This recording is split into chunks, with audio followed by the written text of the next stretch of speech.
On FoxNews.com, quote, Putin's goal, far from helping Ukraine to join the New World Order, is to bring it back to the Russian sphere of influence at a modest cost. Here to break down the man responsible for the growing crisis in Ukraine, University of Denver professor Jonathan Edelman is with us. Sir, Professor, how are you?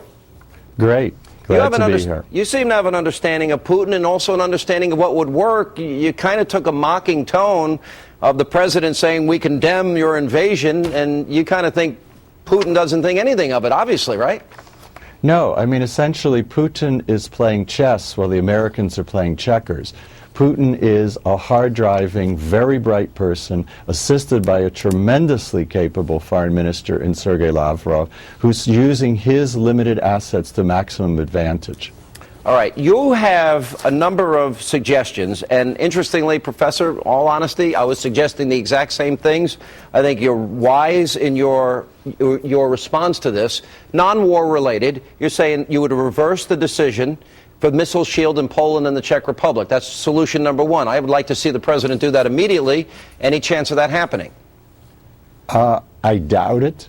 Because this was made, of course, several years ago, and the European countries are relatively comfortable with it. So I think it would be hard to do it because that involves a number of other countries beyond the United States. Whether they want to do it or not is problematic. I think it was one of the biggest mistakes Obama made. Second, you advised that you would reverse course on the defense budget and move forward with the Keystone Pipeline.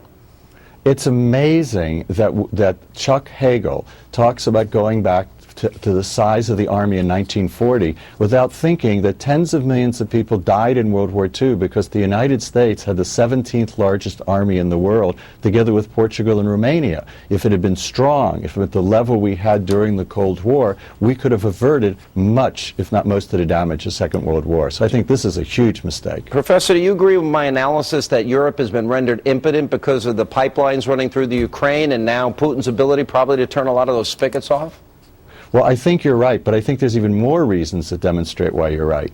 In addition to that, we're dealing with the EU that today has 12% unemployment, 1/10% growth rate, and has to deal with all of the foibles of Greece and Portugal and Spain and Italy, which render it almost incapable of acting, together, of course, with the fact that the Germans, for a variety of reasons, are really, as the strongest party in the European Union, are not really willing to go along with the United States on anything very harsh. So you agree with me, just the threat of the Keystone Pipeline and America moving towards fracking and horizontal drilling and using up and building our energy resources would be a big enough threat to stop Putin's territorial ambitions. I agree that because his lifeblood is energy, correct? Well, his lifeblood is energy, but I think what he's looking at, Sean, is something different.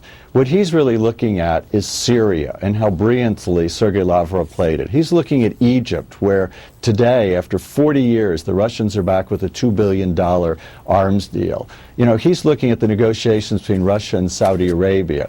And even Shinzo Abe is now talking about going to Moscow. So he's feeling his oats. He's feeling that he's not worried. He feels that the United States, under the current administration, is simply not going to respond in any meaningful or serious way that will inhibit him. So he might as well go for it within certain limits, which is a very sad state of affairs.